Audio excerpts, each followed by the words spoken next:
వికారాబాద్ జిల్లా పరిగిలోని ధాన్యం కొనుగోలు కేంద్రాల్లో సరైన వసతులు లేవని రైతులు ఆవేదన వ్యక్తం చేస్తున్నారు.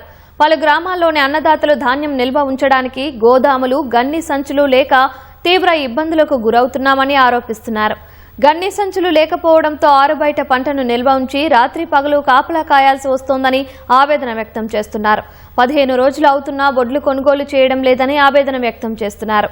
అధికారులు స్పందించి కనీస వసతులు ఏర్పాటు చేసి ధాన్యం కొనాలని వేడుకుంటున్నారు.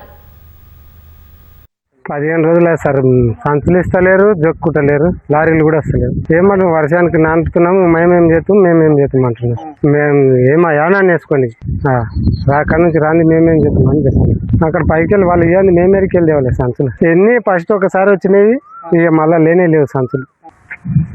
IKP centre Kulkacherla. ఇక్కడ రైతులు ధాన్యం తీసుకొస్తున్నారు. మేము కొనడానికి కూడా సిద్ధంగా ఉన్నాం. హమాలీలు ఉన్నారు, తర్వాత టార్పాలిన్స్ ఉన్నాయి.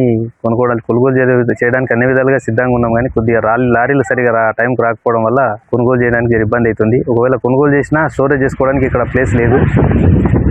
కాబట్టి రైతులు కొంచెం ఇబ్బంది పడుతున్నారు. లారీలు కనుక రెగ్యులర్గా రోజుకు ఒక లారీ వచ్చినా కానీ ఎంత కొనుగోలు చేయాలో అంత కొనుగోలు చేయడానికి సిద్ధంగా ఉన్నాం మేమైతే. కాబట్టి కొద్దిగా లారీలు రెగ్యులర్గా వచ్చేటట్లు చూస్తే రైతులకు ఇబ్బంది తప్పుతుంది, మాకు కూడా కొనుగోలు చేయడానికి ఇబ్బంది లేకుంటుంది.